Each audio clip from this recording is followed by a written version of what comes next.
Hello guys, welcome welcome back to my channel. कैसे हैं आप लोग? I hope you good. तो जैसे कि मैंने पिछले ब्लॉग में बताया था कि मैं आपके लिए लेकर आऊँगी।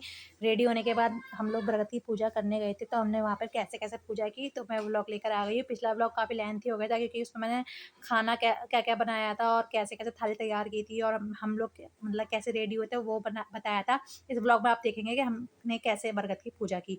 और गाइस प्लीज़ वीडियो में देख के बताइएगा कि हमारे यहाँ जैसी पूजा है किसके घर में वैसे ही पूजा करते हैं। तो चलिए देखिए कैसे हमने वो ने पूजा की।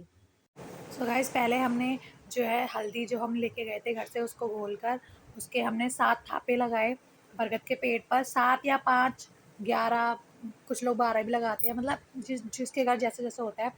तो हमने 5 5 लगाए थे या फिर 7 लगाए थे। मम्मी ने कहा था 5 या 7 लगा सकते हो।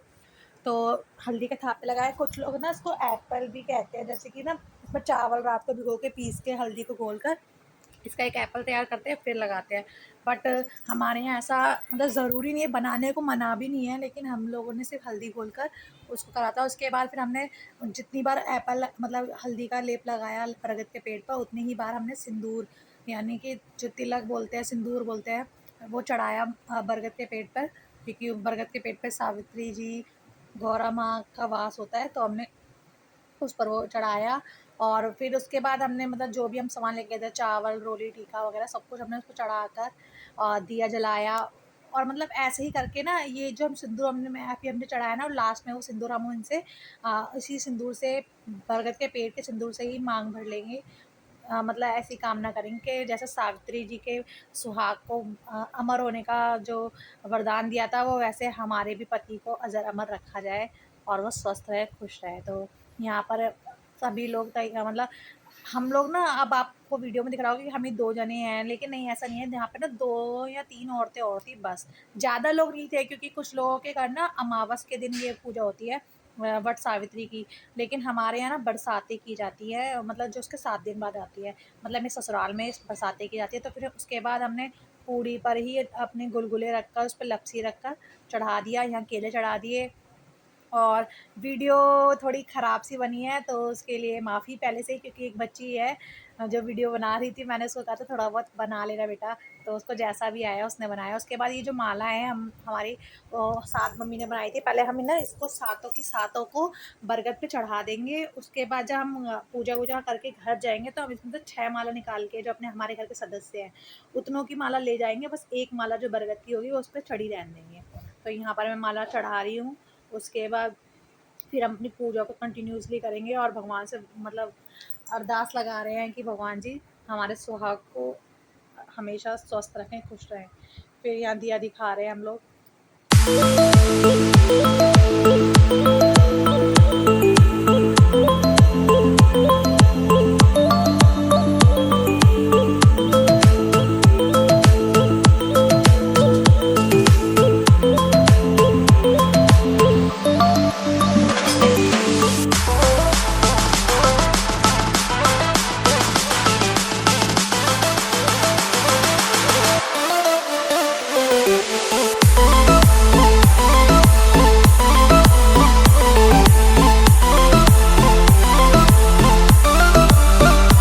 उसके बाद फिर हम जल चढ़ाएंगे, तो जल की भी ना परिक्रमा की जाती है। तो 5 या 7 जो आप कर सको, तो जितना जल हो उसके अकॉर्डिंग। तो हम लोगों ने 5 परिक्रमा लगाई थी जल से। इस तरीके से जल को मतलब चढ़ाकर बरगद के चारों तरफ परिक्रमा के अकॉर्डिंग ऐसे हमने लगाई। और ऐसे ही है ना, इस पर कलावा भी लपेटेंगे हम 5 बार या 7 बार जो भी आप लपेटें। और उसके बाद जो उसकी अगर जो कलावा बचता है वो हम इसी में छोड़ देते हैं उसको।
फिर फाइनली पूजा संपन्न होने के बाद आया चैलेंजिंग पार्ट इस व्रत का, जो कि होते हैं चनों को निगलना पानी से, मतलब साबुत निगलना। हम उसको चबा नहीं सकते। कुछ लोग ना चने फुलाकर निकलते देखिए, मुझे वो दिक्कत होती, लेकिन भगवान का नाम लिया और अपने पति का चेहरा सामने आंखों के देख के सोचकर उसके बाद मैंने इस चनों को निगला। 7 या 5 चने आपको निगलने होते हैं। जैसे जैसे आप पूजा करो, तो हम लोगों ने 5 चने निगले थे। तो पहले 3 एक बार में, फिर 2 एक बार में। तो हम लोगों ने तो खैर कच्चे चने मतलब निकले थे। हमारे यहाँ कच्चे निकले जाते हैं। हमारे यहाँ फुलाए नहीं जाते, लेकिन कुछ लोगों के घर फुलाकर चनों को निकला जाता है। तो गाइज मेरे लिए तो कच्चे निकलना ही एक टास्क है, और पता नहीं कुछ लोग जो फुला के चने निकलते होंगे वो कैसे निकलते होंगे, क्योंकि वो काफ़ी मतलब बड़े हो जाते हैं फूलने के बाद। उसके बाद ना हमें याद आया कि हमने कली तो तोड़ी नहीं, लेकिन क्या ना पेड़ से कली तोड़ना बहुत टास्क मतलब ईजी नहीं था, क्योंकि वो बहुत ऊंची थी। फिर हमने ना किसी से कहा कि वो तोड़ दे, क्योंकि ना बरगद की कली को लेकर और चनों को लेकर हमें साथ में निकलना होता है। तो यहाँ मम्मी कली को तोड़वा रही थी। तो यही इस व्रत की खासियत है कि मतलब हमें कुछ ज़्यादा नहीं करना होता। इसमें सुबह हम लोग जो भी उठकर पूजा मतलब स्नान करके खाना वाना बना के, मतलब जब तक हम लोग निर्जल व्रत रखते हैं, कुछ नहीं खाते, कुछ नहीं पीते। उसके बाद यहाँ बरगद की पेड़ की पूजा करने के बाद जो हम बरगद की कली को और चनों को निगल कर अपना व्रत को और पूजा को संपन्न करते हैं। और उसके बाद घर आकर हम लोग अपना जो भी हमने बनाया है फलहार वो सब खा सकते हैं। तो यहाँ पर ये व्रत खत्म हो जाता है। तो गाइज किस किस के घर पे इसी तरीके से ये पूजा की जाती है, प्लीज़ कमेंट में ज़रूर बताइएगा।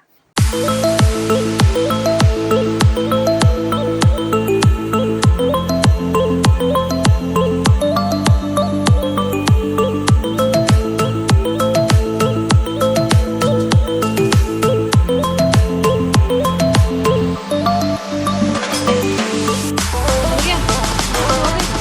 पेड़ बना रहे हैं। पेड़ की तो मैंने बना दी।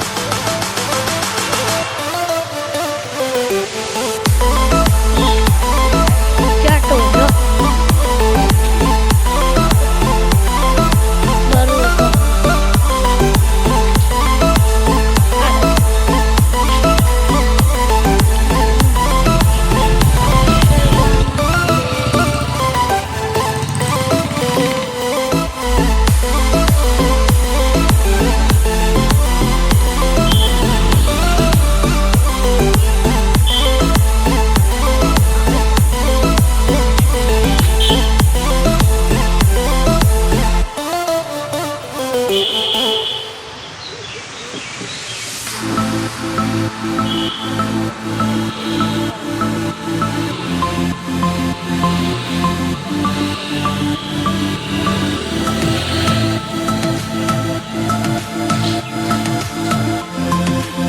फिर फाइनली कली मिल गई थी। फिर हमने कली को चनों के साथ निगला, और उसके बाद ना बरगद के जो पत्ते होते हैं हम उसे तोड़ते नहीं हैं। जो अगर नीचे गिरे हों तो उसको गहने के तौर पे अपने बालों में लगा लेते हैं, और जब तक वो लगा रहे तब तक उसे लगाए रह देते हैं। और नहीं, और जब वो हट जाए अपने आप तो कोई उसके बाद मतलब खुद हट जाए तो कोई दिक्कत नहीं, अपने आप नहीं हटाते, क्योंकि हम भगवान से मतलब उनके पेड़ के पत्तों के ज़रिए गहना लेते हैं उनसे।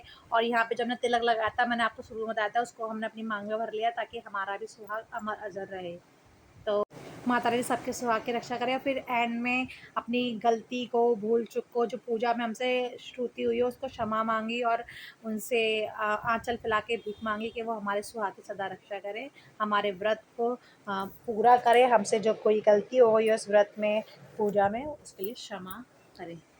और ये व्रत ना सुहाग के लिए होता है मेनली, बट ये व्रत जो होता है वो बच्चे के लिए भी होता है। जिनके कोई मतलब संतान नहीं होती तो संतान की भी कामना कर सकती है इस व्रत के ज़रिए। तो किस किस के घर पे ऐसे की जाती है पूजा, प्लीज़ कमेंट में बताइएगा। उसके बाद पूजा हमारी ख़त्म हुई, तो फिर हम लोगों ने पैर छुए, क्योंकि हमारे यहाँ ना हम कहीं भी मंदिर वगैरह जाते हैं तो अपने से बड़े जो भी यहाँ पर पूजा के समय मौजूद होते हैं उनके छोटे लोग पैर छूते हैं, और जो साथ के लोग होते हैं वो गले मिलते हैं। तो यहाँ पर खैर मेरी मम्मी ही थी हमारे साथ, तो उससे मैंने अपनी मम्मी के पैर छुए, निहांसू ने अपनी अम्मा के पैर, और जो लड़की वीडियो बना रही थी मतलब मेरे पड़ोस में रहती है उसके पैर छुए, और यहाँ पर हमारी पूजा संपन्न हुई। और फिर घर पर जाकर हस्बैंड के पैर छुए थे, वो मैंने इस वीडियो में नहीं शूट किया है, क्योंकि हस्बैंड शॉप पर थे, वो आए नहीं थे, काफ़ी लेट हो गए थे। उसके बाद हम मतलब घर जाकर फिर मैंने जब वो आ गए थे उनके पैर छुए, उसके बाद उनके साथ खाना खाया, और यहाँ पर हमारे व्रत को पूरा किया।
अब ले जैसे बना रही ना ऐसे पकड़ के बना।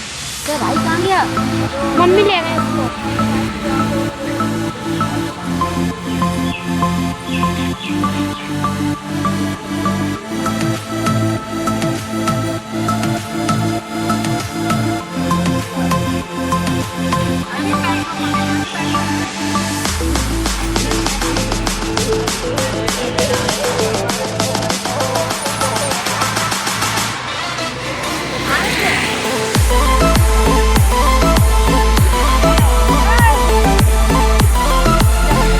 मम्मी इसको दो।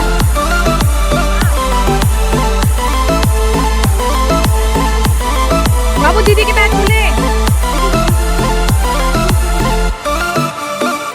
अम्मा के छू।